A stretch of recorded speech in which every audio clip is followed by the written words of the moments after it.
جی دوستو السلام علیکم. سما ٹی وی کے اس نشریات میں آپ کو آپ کا ہوسٹ محمود جان بابر خوش آمدید کہتا ہے. آپ کو معلوم ہے وقتاً فوقتاً ہم ایسی شخصیات سے ملتے ہیں کہ جن کے پاس معلومات، احساسات اور ان کی ابیتیوں کے خزانے ہوتے ہیں، اور یہ خزانے اس لیے لائے جاتے ہیں تاکہ آپ انہیں دیکھیں اور آپ کو معلوم ہو کہ آج ہم جس حالت میں ہیں تو یہ پاکستان جو بچا ہوا ہے تو کن کی وجہ سے بچا ہے. ایسے ہی ایک ہیرو کے ساتھ میں موجود ہوں جنہوں نے 1971 کی جنگ میں مشرقی پاکستان میں وقت گزارا، وہاں پہ خدمات سر انجام دیں اور وہاں سے واپس آتے آتے اپنی ایک ٹانگ وہیں پہ چھوڑ آئے. اس وقت ان کی عمر 24 سال تھی اور وہ اس وقت کیپٹن تھے، لیکن جب فوج سے ریٹائر ہوئے تو بریگیڈیئر کے طور پہ بریگیڈیئر ہارون رشید صاحب. محمود جان صاحب، آپ کا بہت شکریہ. آپ نے وقت نکالا اور آپ نے مجھے موقع دیا کہ میں اپنے خیالات آپ کو بتاؤں. ہمارے سما کے ناظرین، ہمارے سوشل میڈیا کے جو دوست ہیں، وہ جو دنیا میں جن لوگوں نے آپ کو نہیں جانتے، تو آپ کی یہ باتوں میں بڑی دلچسپی ہے. مجھے خود تو ہوئی، تو مجھے یقین ہے کہ ہمارے ویورز کے لیے بھی یہ بہت اہم اس لیے ہوں گی کہ ہم تاریخ کو ٹیک کرنے جا رہے ہیں. وہ ہم آپ سے پوچھیں گے سر. جی، سب سے پہلے تو یہ بتائیں کہ فوج میں کب آئے سر؟ یہ جناب میں پہلے ایئر فورس میں فلائٹ کیڈٹ تھا. وہ فلائنگ ایپٹیچیوڈ کی کمی تھی میرے میں، تو انہوں نے پھر گراؤنڈ کر دیا. تو میں نے کہا میں گراؤنڈ کی بجائے ایئر فورس میں جگہ لوں، میں آرمی جانا چاہتا ہوں. تو مجھے پھر آرمی میں بھیج دیا گیا. 1966 فیبروری میں as a cadet P M A میں 4th وار کورس میں شامل ہوا. اچھا جی. تو آپ کی کہانی تو جتنی ہمیں پتہ ہے شروع ہوتی ہے، ہم آپ کو مشرقی پاکستان سے جانتے ہیں. جی مشرقی پاکستان پھر بنگلہ دیش بنا. جی جی آپ کس پوزیشن میں وہاں پہ پہنچے اور کیسے وہاں پہ آپ کو کوئی اسائنمنٹ ملی کہ آپ وہاں جائیں، اب آپ کی یہ ڈیوٹی ہے، آپ یہ کریں گے؟ میری اس وقت جب ایسٹ پاکستان کا یہ چکر مسئلہ چل رہا تھا، اس وقت میں گریڈ 3 آفیسر تھا انٹیلیجنس میں 1 کور ہیڈ کوارٹر منگلہ میں. اور جب یہ 70 میں بلکہ جب الیکشنز ہوئیں تو ہمیں اندازہ ہو گیا کہ جو الیکشن کا رزلٹ تھا وہ آبویس تھا کہ پاکستان الیکٹورلی ڈیوائیڈ ہو گیا تھا.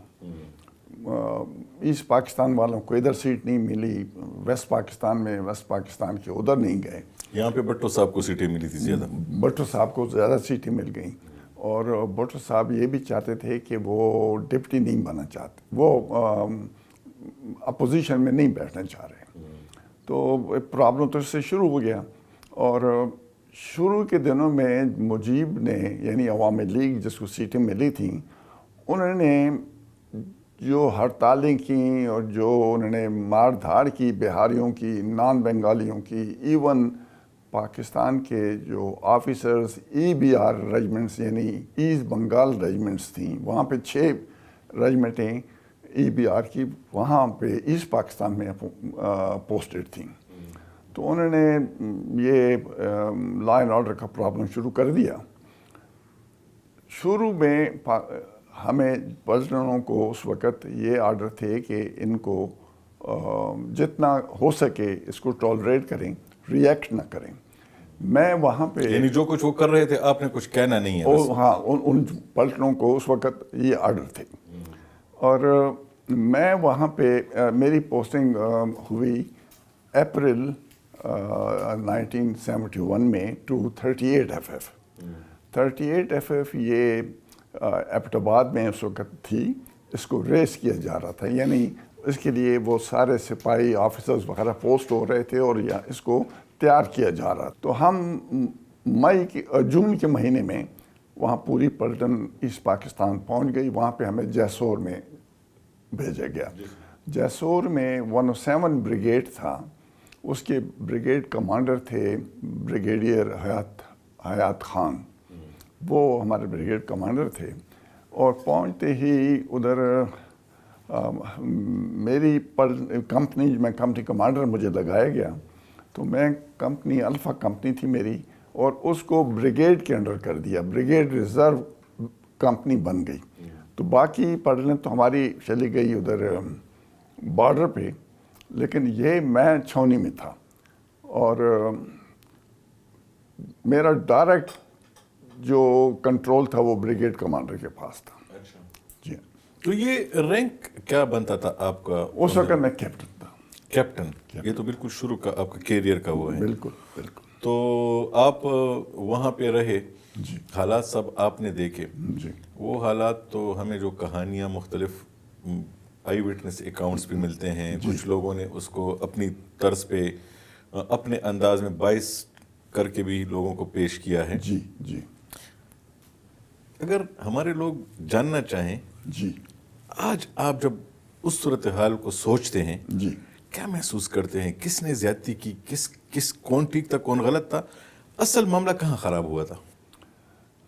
معاملہ خراب اس کو اتنا تو میں اپنے نوجوانوں کے لیے صرف یہ بتانا چاہتا ہوں کہ وہ جو الیکشن ہوا اس میں یہ جو پاکستان آج کا ہے، اس میں ذوالفقار علی بھٹو کو زیادہ سیٹیں ملی، اور وہاں پہ جو ایسٹ پاکستان تھا، عوامی لیگ کے شیخ مجیب الرحمان جو تھے، تو ان کو سب سے زیادہ نشستیں ملی، جو کہ پورے پاکستان میں اگر دونوں کو ملائیں تو وہ ان کی زیادہ بننی تھی، وہ وزیر اعظم بننا ان کا حق تھا اس کے مطابق. اب اس سے آگے ذرا ہمیں جی. اس سے آگے تو یہ ایک جو حالات خراب ہو گئے، تو یہ اس وقت جس طریقے سے ہینڈل کیے گئے، ان کو مکتی بانی تو اس وقت اس کو نہیں کہتے تھے، اس کو تو یہ صرف بنگالی ملیٹنٹس ہم کہہ رہے تھے. انہوں نے حد سے زیادہ تشدد کیا بہاریوں پہ، بنگالیوں پہ، اور سپاہیوں کو ہم نے روکے رکھا کہ ابھی آپ ریئیکٹ نہ کریں. یہاں تک مجھے یاد ہے کہ جو پلٹن کی گیٹ ہوتا ہے اس کے اوپر ہمارا ایک رجمنٹل پولیس والا سپاہی کھڑا ہوتا ہے، تو وہ کیونکہ وہ گیٹ سے باہر کھڑا ہوا ہے گارڈ کے طور پہ، یہ بنگالی جاتے تھے مکتی بانی والے یا جو ملیٹنٹ تھے، وہ ہمارے سپاہی پہ تھوک ڈالتے تھے، اور وہ اس کو آرڈر نہیں تھا کہ اس پہ کوئی ان کو کچھ کہے. تو اس طرح سے ہمارے سپاہیوں میں بہت زیادہ غصہ بھر گیا تھا. تو جب یہ آپریشن شروع ہوا، آپریشن سرچ لائٹ، تو اس وقت ہمارے سپاہی جوش میں بھی تھے، اور پھر انہوں نے ایک بڑا، میں اس کو یہ سمجھوں گا کہ ایک میریکل تھا کہ ودن تھوڑے سے ٹائم میں ہمارے آرمی نے، اس وقت فوج بہت تھوڑی تھی، اور تھوڑی فوج کا میں آپ کو ایک تھوڑا سا اس میں ایک ایڈ کرنا چاہتا ہوں. انڈیا نے اس طرح پلان کیا تھا اس سارے اس کیمپین کو کہ انہوں نے جنوری کے مہینے میں ایک ڈکوٹا جہاز سری نگر سے اغوا کر کے لاہور لے آئے تھے، جو سری نگر سے دہلی جا رہا تھا، اس کو یہ لاہور لے آئے، اور بہت لوگوں نے کہا کہ یہ ایک ٹریپ ہے، پلانڈ ہے. لیکن ہم پولیٹیشین اس وقت اس کو نہیں سمجھ سکے، پرٹیکولرلی بھٹو صاحب، انہوں نے ان کو ہیرو کا خطاب دے دیا، اور جہاز ہماری لاہور ایئرپورٹ ہیرو کا خطاب دے دیا، ہائی جیکرز کو، اور جہاز کو ڈسٹرائے کیا گیا. تو انڈیا نے ہماری فلائٹس بند کر دی. تو ہمارا ادھر اگر کمک پہنچانی تھی، ہم نے یہ سب انڈیا نے اس لیے کیا تھا کہ جنگ کی تیاری رہے تو پاکستان کو روٹ لمبا لینا پڑے بنگلہ دیش پہنچنے کے لیے، بالکل ایسٹ پاکستان پہنچنے کے لیے. اس طرح سے اگر ہمیں 2 گھنٹے لگ رہے تھے یہ 1000 میل کو کور کرنے کے لیے، تو وہاں سے ہم سری لنکا کی طرف سے جاتے تھے 6 گھنٹے لگتے تھے. اچھا، 3 گنا زیادہ، 3 گنا زیادہ ہو گیا تھا، اور خرچہ بھی، اور سب کو وہ بڑی ہیوی ویپن. انڈیا کی پلاننگ بہت پہلے سے تھی. کیونکہ میں ذرا آپ سے یہ بھی پوچھنا چاہتا ہوں کہ ہم نے یہ دیکھا کہ انڈیا کو، جب میں اس کو اسٹڈی کرنے کی کوشش کی کہ کیسے ایسٹ پاکستان آنے کا موقع ملا، تو وہ روس کے ساتھ کوئی معاہدہ بھی اس نے کیا تھا. جی بالکل، اسی دوران میں ان کا ایک ڈیفنس پیکٹ ہو گیا تھا اس کے ساتھ. اسے کیا فائدہ ہونا تھا روس کے ساتھ معاہدے کا؟ ایک اس کو پولیٹیکل سپورٹ مل گئی یونائٹڈ نیشنز میں، اور ایسے بھی خیر انڈیا اس وقت اتنا اسٹرانگ تھا کہ اس پاکستان میں جو ہماری فوج تھی تو بہت کم تھی، لیکن پولیٹیکلی اس کو ورلڈ وائڈ اس کو اس کا ایڈوانٹیج ملا۔ سر وہ تو ہوا، انڈیا آیا، اپنی فوجیں لے کے آیا، اس نے ایک اور بھی باہنی بنائی، باہنی شاید آزادی کی فوج کو کہتے ہیں، مکتی باہنی، وہ اپنی آزادی کی فوج اسے کہتے تھے، تو وہ پاکستان کے خلاف لوگ کہتے ہیں کہ ایک اور بھی مجیب باہنی بنائی تاکہ پاکستانی فوج کو ملائن کرنے کے لیے اور بھی کام کر سکے۔ 7-8 لاکھ لوگوں نے پاکستانی فوج کو گھیرا تھا، کیا ایسا ہی تھا؟ کتنی فوج تھی ہماری اس وقت؟ بلکہ جب سرنڈر ہوا اس وقت تو شروع میں ہمارے صرف 14 ڈویژن تھا، ادھر ایک ڈویژن تھا، اس میں تھوڑا سا اور کچھ ایڈ کر دیں۔ یہ جنرل اسلم بیگ نے بھی شکوہ کیا تھا کہ ہم نے وہاں پہ اپنی فورس رکھی ہی نہیں تھی، ہم نے تو ایک بریگیڈ فوجی ساری وہاں پہ رکھی تھی، بس ایک ڈویژن 14 ڈویژن تھا، لیکن ایسٹرن کمانڈ اس کو کہتے تھے، اس میں کوئی تھوڑے سے اور ایڈیشنل ٹروپس رکھ دیے تھے، سے ایک بریگیڈ شاید ایکسٹرا تھا اس کا، لیکن انڈیا کی تو واقعی بہت زیادہ تھی، اور تینوں طرف سے انڈیا ہمیں گھیرا ہوا تھا ادھر۔ جب سرنڈر ہو رہا تھا تو کہتے ہیں 7-8 لاکھ ان کی سب کی ملا کے تھی، پاکستان کے ان کے خاندانوں کے، آرمی کے جتنے لوگ تھے پاکستان کے، وہ آرمی آفیسر، سپاہی، ان کے خاندان سب ملا کے کتنے تھے؟ یہ جب قیدی رہا کیے گئے اس وقت ایک فگر آیا، 90,000 فوجیوں نے ہتھیار ڈال دیے۔ وہ تو سب لوگ اب بھی کہتے ہیں بالکل غلط تھا، یہ ٹوٹل 45 lakhs اور سم 45,000 and some 100 یہ آرمی تھی، پاکستان ریگولر آرمی جو فائٹنگ ٹروپس تھے، اس میں سیولینز بھی، پھر اس کی میں اور ایڈ کر دیں کچھ 2-4 ہزار وہ تھے سیولین تھے، فیملیز تھیں، نرسز تھیں، ڈاکٹرز تھے، ایئر فورس کے تقریباً 1200 آدمی ان کے تھے، پولیس کے 10,000 تھے، ایف سی فرنٹیئر کنسٹیبلری فرنٹیئر کور ان کے آدمی تھے، یہ ٹوٹل سارے ملا کے 90,000 بنتے تھے۔ لیکن ہم نے ڈیفیم کرنے کے لیے وہ انڈیا نے انہوں نے اس کو 90,000 فوجیوں کا نام دیا، جو کہ میرے خیال میں ایک پلانڈ ڈیفیمیشن تھی آرمی کو ڈیفیم کرنے کے لیے۔ تو آپ کے ساتھ کیا ہوا سر اس وقت، جب ان کا، ہماری جو پاکستان کی فوج تھی جی، ان کا حوصلہ کیسا تھا اس وقت؟ ہاں، جب میں مئی کے مہینے میں پہنچا، جون کے مہینے میں، مئی میں آدھی بیٹالین آئی تھی اور پوری بیٹالین ہمارے جون میں ہم آپریشنل ہو گئے تھے۔ تو جون کے مہینے میں آپ کو 2 مثالیں دیتا ہوں۔ ایک جگہ پہ مجھے کہا گیا کہ انڈیا کی BSF فوج وہ ہمارے بارڈر میں اندر آ کے، اور اس نے ایک گھر پہ قبضہ کیا ہوا ہے، اور انہوں نے پلان کیا ہوا ہے کہ وہ کوئی اس سے آگے پھر کچھ اور کریں گے۔ میرے ساتھ ایک جماعت اسلامی کا گائیڈ تھا جو ہمیں گائیڈ کر رہا تھا، اور رات کو 12 بجے ہم نے اس جگہ پہ ریڈ کرنا تھا۔ وہ جو البدر اور الشمس کے جو لوگ تھے ان کے 1-2 گائیڈ تھے ہمارے ساتھ، جی، وہ ہمیں راستہ بتا رہے تھے۔ یہ بارش ہو رہی تھی سخت، اور آدھی رات، اتنا اندھیرا تھا کہ ہم ایک دوسرے کو نہیں دیکھ سکتے تھے۔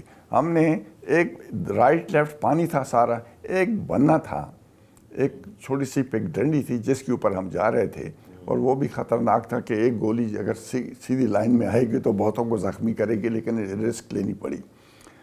ہم ایک دوسرے کی قمیض پیچھے سے پکڑ کے ہم چل رہے تھے۔ وہاں پہ ہم جب پہنچے، جب مجھے اس البدر والے نے بتایا کہ جو لائٹ نظر آ رہی ہے آپ کو، یہ لائٹ کے اندر ہیں، تقریباً 100 گز ہم اس سے دور تھے، 100 فٹ کہہ دو۔ تو میں نے اپنی پلاٹون کو کہا کہ یہاں سے آگے کرال کر کے جاؤ، یوں زمین پہ۔ میں بھی کرال کر رہا تھا، بائی چانس میں سب سے پہلے وہاں پہنچ گیا، اور میں نے جس کمرے میں مجھے بتایا گیا تھا اس کمرے کے دروازے کو میں نے لاتوں سے 2-3 لاتیں ماری، وہ دروازہ گر گیا۔ تو اس میں آدھا اندر ہوں آدھا باہر ہوں، ایک آدمی نے مجھے پیچھے سے پکڑ لیا، تو وہ اتنا مضبوط اس نے مجھے پکڑا کہ میں نہ اپنی بینٹ کو استعمال کر سکا نہ اپنی گن کو استعمال کر سکا، اور وہ مجھے چھوڑ نہیں رہا تھا. تقریباً 1 منٹ لگا ہوگا اس کے اوپر. تو اس کے بعد اس نے مجھے کان میں کہا کہ صاحب میں تمہارا بیٹ مین ہوں ملتان خان. اچھا. ہاں. تو میں نے کہا مجھے کیوں پکڑا ہوا ہے؟ تو اس نے کہا کہ جی پہلے گولی ابھی آگے قدم لوگے تو پہلی گولی آپ کو لگے گی، مجھے جانے دو، پہلی گولی میں سینے پہ لوں گا. اور پھر اللہ نے کی شان اس میں وہ لوگ نہیں تھے، وہ پہلے سے نکل گئے تھے، ان کو پتہ لگ گیا تھا کہ جو آپ کے لیے ٹارگٹ کرنے کے لیے بیٹھے ہوئے تھے وہ پہلے سے نکل گئے تھے. ہمیں وہاں پہ کچھ ریزسٹنس نہیں ہوئی. لیکن اسی رات میں نے ایک دوسری جگہ اٹیک کرنا تھا. وہ صبح 4 بجے تھا. صبح 4 بجے ہم اس جگہ تک جانے کے لیے ہمیں جماعت اسلامی والوں نے وہ کشتیاں مہیا کی تھی کہ وہاں پہ پانی دریا پار کرنا ہے تو آپ لوگ. جماعت اسلامی والے بنگلہ دیش کے اتنے خلاف، تو یہ بنگلہ دیش ہی کے تھے؟ بنگلہ دیشی کے تو بنگالی تو تھے. ابھی تو لوگ اس پاکستان میں بھی لوگ البدر والشمس کو برے الفاظ میں یاد کرتے ہیں، حالانکہ وہ تو اس پاکستان کے لیے نہیں لڑ رہے تھے. ان کی انٹرنل اپنی رائیولریز تھیں، ہوں گی، انہوں نے کیا ہوگا اس طرح میرے خیال میں، اپنے دشمنوں کو آگے کیا ہوگا کہ یہ مکتی والا ہے. لیکن ادروائز وہ تھے سارے اس کے بنگالی تھے، بنگالی اور بہاری تھے. اور پرو پاکستان تھے؟ پرو پاکستان تھے. پاکستان کو نہیں ٹوٹنا چاہیے وہ. بالکل پرو پاکستان تھے. تو ادھر ہمارے ساتھ 5 آدمی اس اٹیک میں، جس میں میں دریا کے کنارے پہ جا رہا تھا، تو 5 ان کے البدر والے تھے اور ہمیں ایمبوش میں پھنس گئے. ایمبوش میں میرا یہی ملتان خان، اس کو گولیاں لگیں اور یہ گرا ہوا تھا ادھر. آپ کا بیٹ مین جو تھا. اس کو میں نے اٹھایا تو اس نے میری طرف دیکھ کے، صبح 4 بجے کا وقت تھا، تو اس نے ایک بات کی کہ صاحب، مجھے اس نے اردو میں کہا کہ صاحب مجھے نہ چھیڑو، اگر میرے پہ احسان کرنا ہے تو میرا سر اپنی ران پہ رکھ لو، میرا سانس آرام سے نکل جائے، میرا سینہ جل رہا ہے. سینے پہ میں نے اس کے ہاتھ پھرا تو مجھے خون نہیں لگا، لیکن جب میں نے اس کو بیک سے دیکھا تو وہ چھلنی پہ ہوا تھا. تو اس نے میری طرف دیکھا، میرا ہاتھ پکڑ لیا اور 2 منٹ میں اس کے ہاتھ سے نکل گیا، شہید ہو گیا. وہ یہ جذبہ تھا ہمارے سپاہیوں کا. بلکہ ایک موقع پہ تو یہ ان سپاہی اور صوبیدار وغیرہ جو کمپنی کے ہوتے ہیں، وہ میرے پاس جرگہ لے کے آئے کہ ہمیں آپ آگے چھوڑا کریں، آپ ہم سے آگے مت جایا کریں، ہم کس لیے آئے ہیں؟ جو آپ اکیلے، اگر آپ ہمارے لیڈ کرنا تو ٹھیک ہے. ایک کیپٹن کی عمر کتنی ہوتی ہے؟ جو اس وقت میں 24 سال کا تھا. 24 سال میں تو ابھی ہمارے لڑکے 2nd ایئر سے بس یونیورسٹی میں جا رہے ہوتے ہیں. اچھا، آپ اس وقت ایک جنگ کو لیڈ کر رہے تھے. اچھا، وہاں پہ میری شادی کو 1 ہفتہ ہوا تھا. اچھا. تو آپ کی وائف بھی وہیں پہ تھی آپ کے ساتھ؟ نہیں، ادھر تھی. وہ شادی ہوئی تو اس شادی کے فوراً بعد میں ادھر گیا. اچھا سر. 24 سال کی بہت کم عمر ہوتی ہے سر. تو آپ کے اس مشن کا، اس وقت موجودگی کا اس ایریا میں، اس وقت کیا مقصد تھا؟ کس چیز کے لیے جا رہے تھے آپ؟ کیونکہ میں نے آپ سے عرض کی تھی کہ میں بریگیڈ ریزرو کمپنی تھی میری، تو میں پورے، اصل میں ہم سیویلین ان چیزوں کو نہیں سمجھتے، ہم کہتے ہیں ٹیکنیکلی. جی. اس کا مطلب یہ تھا کہ میں پورے جسور ضلع کے لیے رسپانسبل تھا. اچھا. بریگیڈ کمانڈر بجائے اور پلٹن کو حکم دینے کے، وہ مجھے حکم دیا کرتے تھے کہ آپ نے فلاں جگہ پہ یہ ہو رہا ہے، وہاں جلتے اس کو ٹھیک کرو، فلاں جگہ پہ یہ ہو رہا ہے، ادھر پہنچو. تو 24 گھنٹے ہمیں بھاگنا پڑتا تھا. تو اس دن مجھے 17 اگست کو انہوں نے مجھے بلایا اور بتایا کہ ایک گاؤں ہے محمد پور، اس میں یہ مکتی والے، انہوں نے رضاکاروں کو، جو چھوٹے لڑکے تھے، کالج کے اسٹوڈنٹ تھے، اس وقت فوج نے یہ کیا تھا کہ گاؤں میں ہر ایک کا ان کی اپنی سیلف پروٹیکشن بنائی ہوئی تھی. ان میں انہوں نے کالج کے لڑکوں کو رضاکار بھرتی کیا تھا. ان کو 303 رائفل اور 50 راؤنڈ ہر رضاکار کو دیے تھے. اس گاؤں میں ٹوٹل 80-90 کے قریب رضاکار تھے، اور انہوں نے اپنا ہیڈ کوارٹر، ایک گودام تھا جوٹ کا، اس میں وہ سارے اکٹھے تھے. یہ مکتی والوں نے ان کی ریکی کی، ان کو دیکھا یہ کیسے ہیں، کتنی ٹریننگ ہے، کس طرح ہیں، فائر کرنے میں کیسے ہیں. تو وہ را ریکروٹ تھے، ان کو کوئی اتنا پتہ نہیں تھا. انہوں نے مکتی والوں نے ان کو گھیرا رات کو اور ان کے اوپر فائرنگ کر کے، جو فائرنگ اور جواب میں ان رضاکاروں نے فائرنگ کیا، انہوں نے اتنا اور فائر کیا کہ سارے راؤنڈ ان کے ختم کر دیے. کل کرنے کے بعد ان کو درختوں کے ساتھ لٹکا دیا. یہ بہت ظلم کی بات تھی. اور ساتھ یہ ہے کہ ان کے ماں باپ کسی کو قریب نہیں آنے دے رہے تھے ان کو جنازہ کرانے کے لیے. تو مجھے بریگیڈ نے حکم دیا کہ ادھر پہنچو، ان کو باڈیاں ریکور کرو اور ان کو آنریبل ان کا بریل کرو. تو جو یہ تھے مکتی بانی والے جنہوں نے ان کو رضاکاروں کو ہلاک کیا تھا، شہید کیا تھا، وہ سارے اکٹھے ہو گئے تھے نیٹا ٹاؤن میں. نیٹا ٹاؤن بھی گھیرا ہوا تھا پانی سے چاروں طرف سے، جنگل میں تھا. تو وہاں پہ میجر ابو عثمان بھی تھا، کیپٹن ہدا تھا، کیپٹن اعظم تھا. یہ تینوں نام مجھے بعد میں پتہ لگے ہیں، اس وقت مجھے نہیں پتہ تھا. مجھے بریگیڈ نے یہ کہا تھا کہ وہاں پہ صرف 100 آدمی ہیں اور ان کے پاس رائفلز ہیں، 303 رائفلز ہیں، آٹومیٹک رائفلز، آٹومیٹک نہیں ہے، مشین گنز نہیں ہیں. لیکن جب میں وہاں پہنچا تو ہمارا ابھی اس سے ایک تقریباً 500-600 گز پہلے بائی چانس میری کشتی سب سے آگے تھی اور باقی کشتیاں واٹر کرنٹ یا کسی وجہ سے وہ پیچھے 500 گز مجھ سے پیچھے رہ گئی تھیں.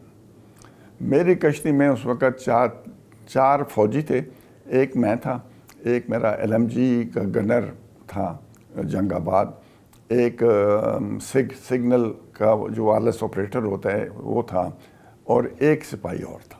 4 ہم تھے، 3 ہمارے ساتھ جماعت اسلامی کے آدمی تھے. تو انہوں نے ہمیں، ہماری کشتی کے اوپر پہلے فائرنگ شروع ہو گئی. ہم نے کنارے پہ کشتی لگ چکی تھی اور ہم کرال کرتے کرتے ان جہاں سے فائر آ رہا تھا ان کو ٹریس کر رہے تھے کہ کدھر سے فائر آ رہا ہے. ایک سکول تھا سامنے، بلڈنگ تھی، اس میں یعنی دیواریں، اور عام طور پہ تو وہاں جھونپڑیوں سے ہی ہوتا ہے، لیکن یہ پکی بلڈنگ تھی. اس کی کھڑکی سے ایک مشین گن ہم پہ ڈائریکٹ فائر کر رہی تھی. تو ہم اس کو کوشش کر رہے تھے کہ اس کو گرینیڈ سے ڈسٹرائے کریں. اور میں اور یہ میرا آپریٹر، ہم دونوں کرال کرتے کرتے اس کے قریب پہنچے، لیکن وہ نہیں کر سکے، ہم پیچھے ہٹے. اس کی مشین گن سے میرا آپریٹر لگا، وہ شہید ہو گیا ادھر ہی. اس سے انہوں نے مجھے بھی اسپاٹ کر لیا کہ میں کس جگہ چھپا ہوا ہوں، کیونکہ وہ بالکل قریب تھے. تو میں نے جلدی سے اپنی جگہ بدلی کی اور ایک دریا تھا چھوٹا سا، اس کے کنارے پہ ایک بڑا درخت تھا، اس کے پیچھے میں نے پوزیشن لے لی. اس پوزیشن پہ مجھے سامنے سے دریا کے پار سے 2-3 مشین گنوں سے فائر شروع ہو گیا.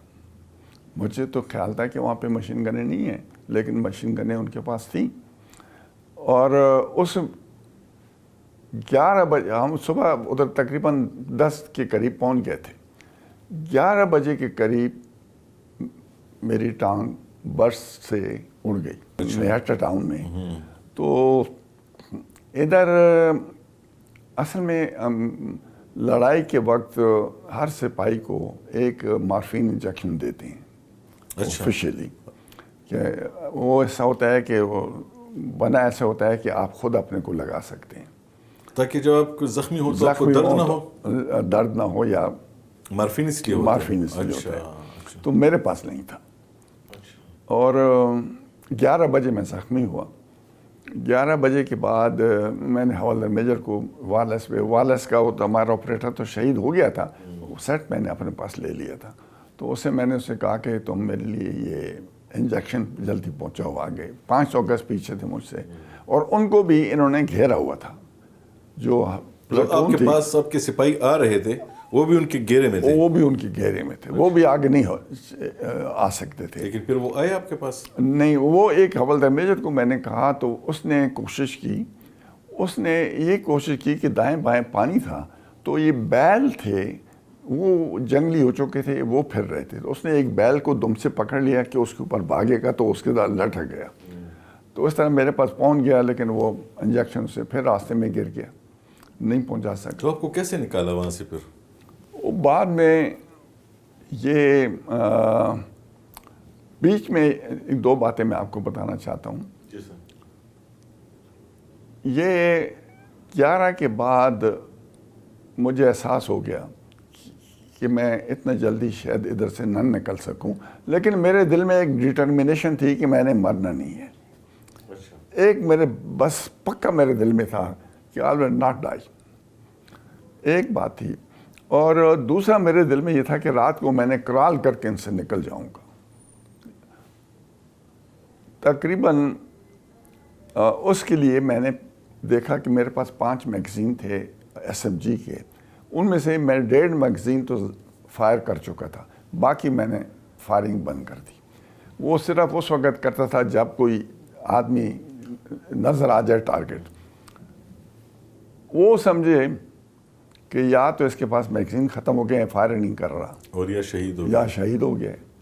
تو انہوں نے ایک بیمبو بریک تھا پیدل لوگوں کے لیے, اس پر سے کوئی 15-20 آدمی انہوں نے بھیجے. وہ آواز دے رہے تھے, بنگالی میں کہہ رہے تھے کہ تم جا کے پیچھے سے اس کو دیکھو, اور یا تو زندہ ہے تو پکڑ لو, اور ادروائز کل ہم, یا پہلے ڈیڈ ہوگا.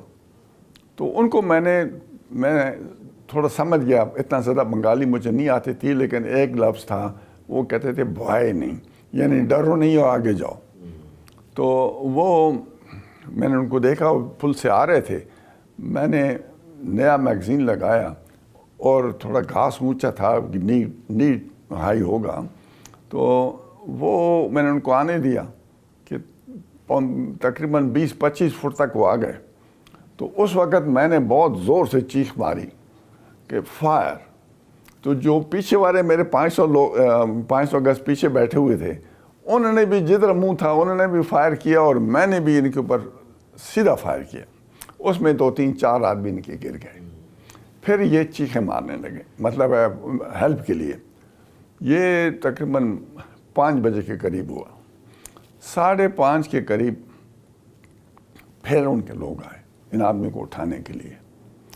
تو میں نے پھر وہ اسی طرح کیا کہ اس طرح فائر کی, چیخ ماری. اور آپ مسلسل زخمی بھی ہیں؟ زخمی بھی. میں نے ٹانگ اپنی پیچھے مروڑی ہوئی تھی, اور کیونکہ بیچ میں وہ تو نہیں تھا, ہڈی مڈی تو ختم ہو گئی تھی, 8 انچ گیپ تھا بیچ میں. تو پھر اس پہ پھر مجھے اس کے لیے درد کے لیے میں نے پیچھے کہا, تو حوالدار جو لا رہا تھا میری انجیکشن, وہ راستے میں شہید ہو گیا. دوسرا حوالدار تھا عبدالعزیز, اس نے وائرلیس پہ مجھے بتایا کہ صاحب میں آ رہا ہوں. وہ ابھی آدھے راستے تک آیا تھا, وہ بھی شہید ہو گیا. پھر میں نے ان کو کہا چھوڑو انجیکشن کو, تم مجھے راکٹ لانچر بھجواؤ. تو راکٹ لانچر ایک سپاہی نیاز تھا, بہت چھوٹا, سب سے ینگیسٹ ہمارا سپاہی 18 سال کا تھا, 18.5 سال کا. نیاز نے کہا, وہ وائرلیس پہ زور سے بلکہ چیخ کے کہا کہ میں آ رہا ہوں. وہ راکٹ لانچر اٹھا کے آ گیا. آ تو گیا, لیکن راکٹ لانچر کا راؤنڈ نہیں لایا. فائر تو راؤنڈ نہیں کرنا ہے. تو میں نے پھر کہا, میں نے کہا یار کون تم میں اتنی ہمت والا ہے کہ مجھے راؤنڈ پہنچائے. تو ایک ہمارا پہلوان تھا, پہلوان مجید نام تھا اس کا, اس نے راؤنڈ اٹھایا اور بھاگا ہوا آ گیا. وہ راؤنڈ اس نے لوڈ کیا, یہ نیاز نے, اور بالکل ذرا اوپن میں تھا, میرے سے کوئی 5 فٹ فاصلے پہ تھا. اس نے, میں نے بتایا اس کو, سامنے مشین گن جو اس کا جہاں سے فائر آ رہا تھا, اس نے بھی دیکھ لی. تو اس نے فائر کرنے سے پہلے مشین گن نے پہلے فائر کر دیا.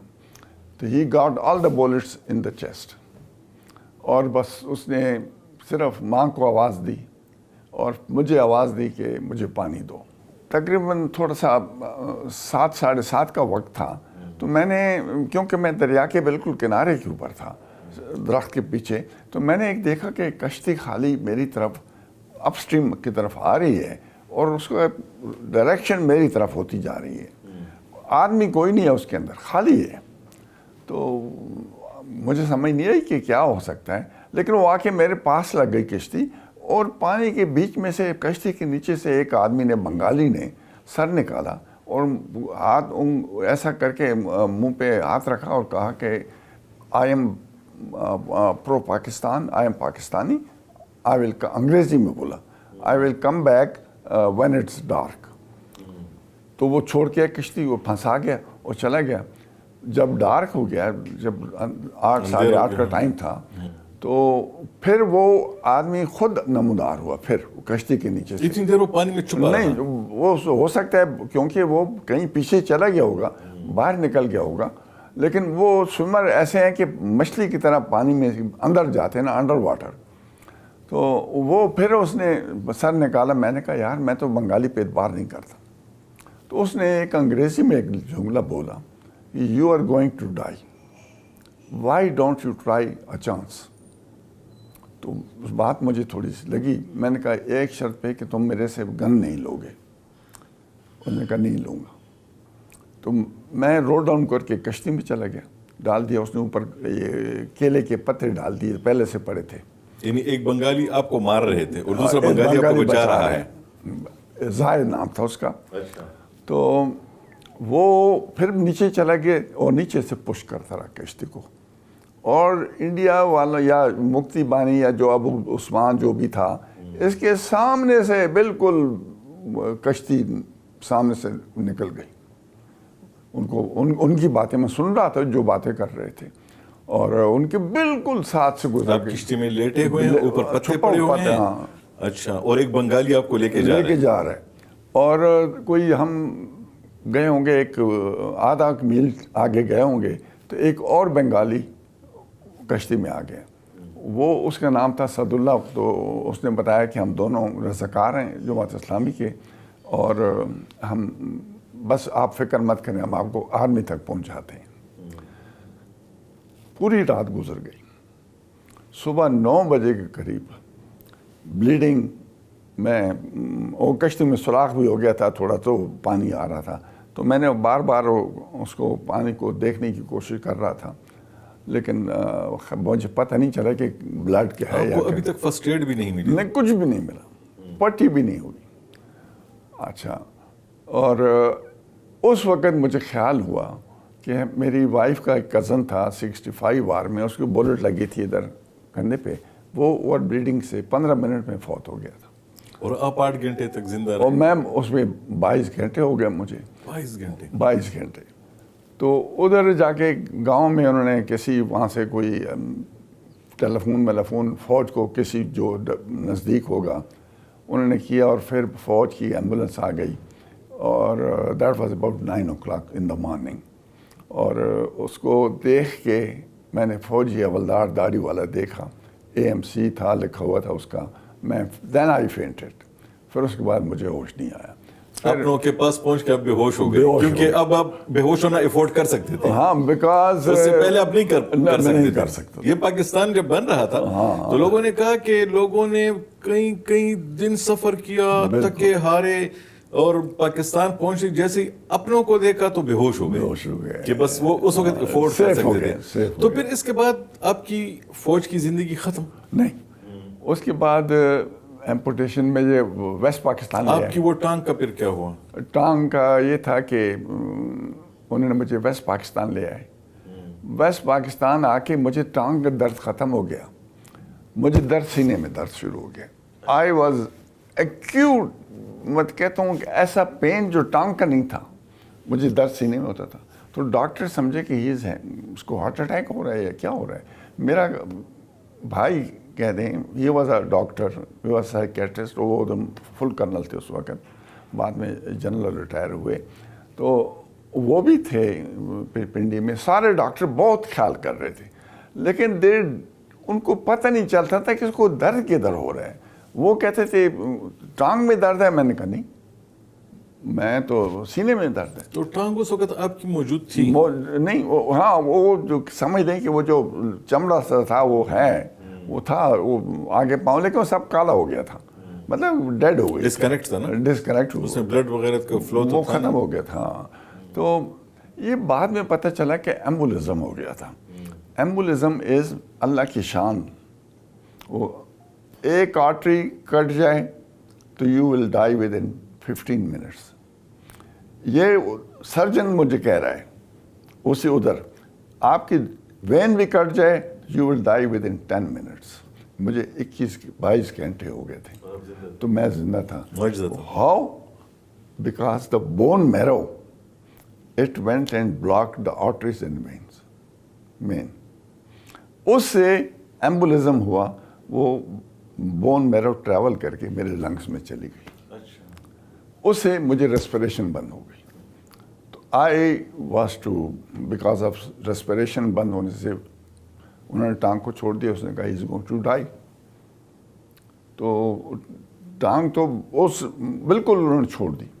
18 دن بعد مجھے کلیئرنس تھوڑا سا فرق ہوا. پتہ نہیں کیا انہوں نے بلڈ کیا, کیا طریقہ کیا, لیکن میں 18 دن کے بعد تھوڑا سینسز میں آیا. اور پھر اس کے بعد انہوں نے ایمپوٹیشن کر دی. تو پھر اس کے بعد آپ کی ٹانگ ایک رہ گئی, ایک نہیں رہی. ایک نہیں. تو پھر فوج کی زندگی آپ کی رہی؟ ہاں بالکل. میں نے جس طرح عرض کیا نا, وہ بھائی میرا سائیکیٹرسٹ تھا, اس نے مجھے بڑے طریقے سے ٹریٹ کیا. اس نے کہا یو آر بہت لکی ہو. میں فٹ بالر تھا تو انہوں نے کہا کہ جی آپ نے جنت میں گود کر دیا ہے, تمہاری ٹانگ ادھر پہلے پہنچ گئی ہے, تو بس now you live a very happy life. تو میں نے بس وہ اپنی تھوڑی ہمت نہیں ہاری. I did all those things which a normal officer suppose to do. میں نے اسٹاف کالج کیا, میں نے اسٹاف کالج گیا. اسٹاف کالج میں سیکنڈ ٹرم 4 ٹرم ہوتی ہیں, اس کی 1 سال کا ہوتا ہے. سیکنڈ ٹرم میں مجھے کہیں پہاڑ سے اتر رہا تھا تو میں نے کسی کا ہاتھ پکڑ لیا. آرٹیفیشل لگی ہوئی تھی, پتہ نہیں چلتا تھا. تو سامنے ہمارا کمانڈانٹ کھڑے تھے, جنرل صاحب. اس نے مجھے دیکھا تو اس نے مجھے اپنے پاس بلایا کہ وائی تم کیوں اس کا ہاتھ پکڑ رہے تھے؟ میں نے کہا سر میری ایک ٹانگ نہیں ہے. تو اس نے کہا کیا کہا؟ میں نے کہا جی میری ٹانگ نہیں ہے. کہتا ہے تم تو کل باسکٹ بال کھیل رہے تھے. میں نے کہا سر میں نہیں ہوگا, کوئی اور ہوگا, میں نے نہیں کھیلا. تو اس نے پھر کہا کہ میں نے دیکھا ہے آپ کو. میں نے اپنی پتلون کا پانچا اوپر اٹھا کے دکھا دیا کہ یہ دیکھو ٹانگ, میری ٹانگ نہیں ہے. تو وہ حیران تھا کہ کس طرح یہ کیٹیگری سی آفسر اسٹاف کالج کے لیے آیا ہوا ہے. وہ بڑا وہ ہوا. تو مجھے خطرہ یہ تھا کہ مجھے واپس نہ کر دے, لیکن اس کو بعد میں خیال آیا کہ نہیں. اس نے مجھے کہا کہ نو ماؤنٹین وارفیئر ہوگی, I will take you in my own helicopter, top پہ میں تمہیں لے جاؤں گا. جو یہ ماؤنٹین وارفیئر کا جو ہے, میں سیاچن گیا ہوں. اس کے بعد ایسے بریگیڈیئر گیا ہوں میں. سیاچن تو بہت مشکل جگہ ہے نا. ہاں وہ ہیلی کاپٹر پہ جہاں پہ مختلف ہماری پوسٹیں تھیں. میں سیاچن میں رہا ہوں کچھ. اچھا ماشاء اللہ. کچھ وقت میں گیا تھا. اچھا. تو وہ میں نے دیکھا وہاں پہ تو عام انسان نہیں رہ سکتا. ہاں تو بس میں نے اپنے جو نارمل ڈیوٹیز تھیں. تو آپ کس یعنی رینک میں پھر آپ نے کہا کہ بس اب ریٹائرمنٹ لے لینی چاہیے؟ نہیں بس وہ بریگیڈیئر کے بعد تو ایسے بھی میرا چانس نہیں لگ رہا بن رہا. اچھا تو بریگیڈیئر آپ ریٹائر ہوئے؟ میں بریگیڈیئر ریٹائر ہوا. اچھا سر, تو یہ تو وہ کہانی تھی جو کہ آپ پہ گزری نا. ابھی جب آپ پیچھے دیکھتے ہیں, ابھی ہم نے دیکھا کہ وہ بنگالی جو ناراض تھے اور پاکستان کو انڈیا کے ساتھ مل کے پاکستان کو ختم کرنے کے نعرے لگاتے تھے, اب وہ پھر پاکستان کے ساتھ مل گئے ہیں. اور وہی لوگ جو کہ آپ کہہ رہے ہیں کہ اس وقت وہ آپ کو گائیڈ کرتے تھے, وہ اب اتنے بوڑھے ہو گئے, اب وہ لیڈ کر رہے ہیں اور وہ پاکستان کے پاس واپس آ گئے ہیں. تو یہ واپس آنا ان حالات کے ساتھ جب ان کو آپ کنیکٹ کرتے ہیں تو اتنی آسانی سے یہ کیسے ممکن ہوا؟ اچھا تھوڑی سی ایک بات میں پرانی باتوں میں آپ سے ایڈ کر لوں. وہ جو 2 لڑکے تھے زاہد اور جنہوں نے کشتی میں نکالا تھا, ان کو بہت جنرل نیازی تھے, انہوں نے ان کو بلا کے بہت انعام دیا. اچھا. میرا جو یہ بھائی تھے, یہ جنرل شعیب, یہ اس وقت سرنڈر نہیں ہوا تھا, اس سے پہلے ایسٹ پاکستان گئے. ہی لوکیٹڈ دیم. ان دونوں لڑکوں کو اس نے لوکیٹ کیا, ان سے ملا, ملاقات ہوئی, اور ان کو ہم نے آفر کیا کہ you are just like our relations, آپ ویسٹ پاکستان سیٹل ہو جائیں. ان کے ماں باپ مارے گئے تھے. تو انہوں نے اس سے پوچھا ان سے کہ تم لوگوں نے کیوں اپنے آپ کو خطرے میں ڈالا اور ایک ویسٹ پاکستانی کی جان بچائی. تو زاہد نے کہا کہ ہمارے گھر کو آگ لگائی مفتی بانی والوں نے, مارا, فائرنگ کی, کچھ کیا, میرے ماں باپ بہن بھائی مارے گئے. میرا چھوٹا بھائی تھا, اس کو میں بھگا کے جھاڑیوں میں لے گیا کھلنا روڈ کی طرف. تو ادھر یہ کپتان صاحب جا رہے تھے, اس نے ہمیں دیکھا اور ہم بہت بھوکے تھے. اس نے ہمیں جو کھانا مانا تھا, اس کے بعد جو بریڈ تھی, جو بسکٹ تھے, وہ اس نے ہمیں دی. تو میرے اس دن کے بعد میں شامل ہوا جماعت اسلامی میں, اور میرے دل میں تھا کہ I will do whatever I can do. وہ دوسرے سے پوچھا, سعداللہ سے, کہ تم کیوں آئے, تو یو آر اے بہاری. تو اس نے کہا جی یہی حال میرا ہوا تھا, ہمارے خاندان کا بھی, اور میرے کپڑے جل گئے تھے. I was half naked. تو یہ صاحب نے اپنا سلیپنگ سوٹ مجھے دیا تھا. He was on his way to some جگہ پہ جا رہا تھا, سامان بھی, اس کا بکسا بھی ساتھ تھا. تو مجھے اپنا سلیپنگ سوٹ دے دیا. تو میرے لیے بہت بڑی بات ہے. اسی لیے تو کہتے ہیں کہ کوئی چھوٹی سی نیکی کر دریا میں ڈال, اور وہ دونوں شہید ہو گئے. اور اسی نیکی نے آپ کو دریا سے نکالا, اور دونوں آپ اس وقت زندہ بھی اسی انہی کی وجہ سے.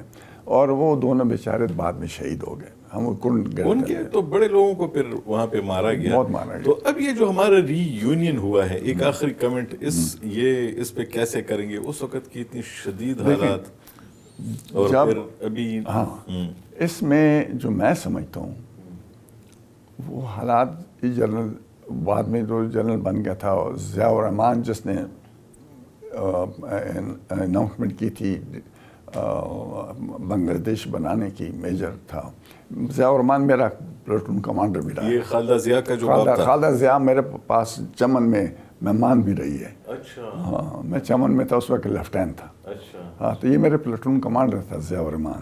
تو یہ آئے تھے اسٹاف کالج کے لیے, تو چمن آئے تھے ملنے, وہ اپنے شاپنگ کے لیے. تو میرے ساتھ بھی ملاقات ہوئی رہے میرے پاس. کوئٹہ سے تو پاکستان کے اس وقت کے جو بنگال سے جن فوجیوں کا تعلق تھا وہیں بھاگے تھے, اور انہوں نے جا کے جب وہاں گئے تو پھر مفتی بہانی بنانے میں بھی ان کا ہاتھ, لیکن بعد میں پھر وہ انہوں نے کہا کہ نہیں, ہم سے غلطی ہو گئی ہے, یہ تو ہم نے زیادتی کر لی, ہم تو انڈیا کے ہاتھ میں چلے گئے ہیں. اصل میں جو ضیاء الرحمان کی بات میں کر رہا تھا, ہی واز دا مین, بڑا ایمبیشیس اور بڑا انٹیلیجنٹ آدمی تھا. اس طرح خالد مشرف تھا, اس کا نام, وہ بھی میجر تھا, اور بھی تھے بہت سارے. کرنل وہ تھے, ان کا پرانا بہت سینئر کرنل تھا, شاید آئی ایم فرگیٹنگ دا نیم. ان کو یہ احساس ہوا کہ ہم آزاد ہو گئے, ویسٹ پاکستانی نکل گئے, آرمی نکل گئی, ہم آزاد ہو گئے. تو انڈین فوج نے ان کو آزاد ہونے نہیں دیا. واٹ ایور ویپن ہم نے چھوڑے وہ انڈیا والے لے گئے, وہ گنے بھی وہ انڈیا والے لے گئے, وہ ٹینک انڈیا والے لے گئے. ان کے پاس کچھ نہیں چھوڑا, الٹا ان سے اپنی تنخواہیں بھی انہی سے نکالتے رہے. اور اس جنگ کا جو پاکستان, ایسٹ پاکستان اور ویسٹ پاکستان کے بیچ میں کہلائی, اس کا بینیفیشری انڈیا بنا, انڈیا کو ہو گیا. خوراک میں حالت یہ تھی 74, 73 اور ایون 73 میں خاص کر حالت یہ تھی فیمن کی, بھوک کی, کہ صبح سویرے ایک گاڑی خالی ہر گھر کے محلے کے سامنے سے گزرتی تھی, اور لوگ اپنی لاشیں نکال کے اس میں ڈالتے تھے وہاں پہ. یہ بنگلہ دیش میں. یہ 71 کے بعد کی بات ہے, 73 میں ہوا. جب 71 میں ہم سے آزاد ہوئے, انڈیا ان کا دوست تھا, تو اس نے اتنا سپورٹ نہیں کیا کہ چیزیں میزیں لائے, یہ زندہ رہیں. یہ تو نون فیکٹ ہے کہ ان کے ایک دن میں ہزاروں کی تعداد میں لاشیں جاتی تھیں.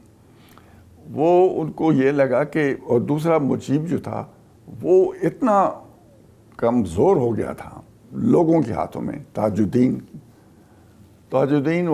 یہ جو 3 لوگ جنہوں نے ڈسکشن کی تھی یحییٰ وغیرہ کے ساتھ, ان میں تاج الدین تھا نا, اور ایک مشتاق خنگر تیسرا آدمی کا نام تھا ہاں مشتاق بھی تھا، خنکر. ہاں مشتاق بھی تھا. مشتاق خنکر واز پرو پاکستان لیکن more share to East Pakistan. Tajuddin was anti Pakistan, چاہے کچھ بھی ہو جائے، he wanted to break Pakistan. اور محمد حسین جو تھا وہ کسی حد تک میڈیا کرتا. وہ اس شیڈو اس میں جو گورنمنٹ انہوں نے بنائی تھی انڈیا میں اس وقت پاکستان یہ جنگ شروع ہونے سے پہلے، تاج الدین اس کا پریزیڈنٹ بھی تھا شاید. پریزیڈنٹ بھی رہتا. ہاں سر آپ نے پھر اسی کو مارا بھی ہے، اس کو قتل بھی کیا ضیاء الرحمان وغیرہ نے. مشتاق خنکر بھی یہ بھی مارا گیا تھا. اور شیخ مجیب کو بھی خود بنگالیوں نے مارا. سب اپنے اپنے انجام کو پہنچے. دیکھیں اور شیخ مجیب، میں آخری بات اس پہ ختم کروں کہ یہ میری ریسرچ بھی ہے کہ شیخ مجیب کو بنگالیوں نے 15 اگست کو اس دن مارا جس دن ہندوستان کا یوم آزادی تھا. اور اس وقت اندرا گاندھی کو میسج کیا کہ آ کے اپنا تحفہ لے جائیں اور اب ہم انڈیا سے آزاد رہیں گے. اور پھر انہوں نے انڈیا سے آزادی لی، لیکن پھر وہ امریکہ کے ذریعے کہتے ہیں کہ پھر بھی انڈیا کے ساتھ کنیکٹ رہے، لیکن اب پھر پاکستان کے ساتھ جو ان کا ہوا. بہت شکریہ. یہ بہت اچھا آئی وٹنس اکاؤنٹ ہے. آج کے دن جب 16 دسمبر اور یہ واقعات لوگ دیکھیں گے تو یہ دیکھیں بڑی کلیئرٹی آئے گی کہ ایک پاکستانی افسر 24 سال کا جس کی شادی ہوئی ہے 1 ہفتہ ہوا ہے، وہ پستا ہے وہاں پہ، ایک پھنس جاتا ہے، زخمی ہے، اس کو بچاتے بنگالی ہیں. اور وہی بنگالی، کچھ بنگالیوں نے گولی ماری، کچھ نے بچایا. یہ کچھ میریکلز تھے کہ آپ پھر 22 گھنٹے تک زخمی ہونے کے باوجود زندہ بھی رہے. تو ہم بڑے خوش ہیں، آپ ابھی بھی کافی صحت مند ہیں، اللہ کو مزید صحت دے اور اچھی زندگی رہے. تو دوستو یہ تھی ایک کہانی، ہم نے کہا کہ آپ کو بتائیں. ہم اپنے دشمنوں کی زبانی بہت سنتے ہیں کہ وہاں کیا ہوا تھا، 90,000 پاکستانی فوجی سرنڈر ہوئے. اور اب بھی جو ہیں تو وہ تانے اور گالی کے طور پہ اس کو استعمال کیا جاتا ہے. لیکن اس وقت ہم نے آپ کو بتایا کہ اصل صورتحال کیا تھی. وہاں پہ ان کے ساتھ 8 لاکھ فوجیوں کے مقابلے میں پاکستان کی ریگولر آرمی کے 45,000 ٹوٹل لوگ تھے، اور باقی ان کے خاندان، پولیس، ادھر وہ سارے ملا کے یہ ساری تعداد جو تھی یہ 90,000 بنتی تھی. اور سرنڈر بھی 90,000 لوگوں نے نہیں کیا تھا. تو کوشش کریں گے اس قسم کی مزید کہانیاں آپ کے سامنے لائیں تاکہ آپ کو اور ہم اپنی تاریخ سے آگاہ رہیں. اللہ حافظ.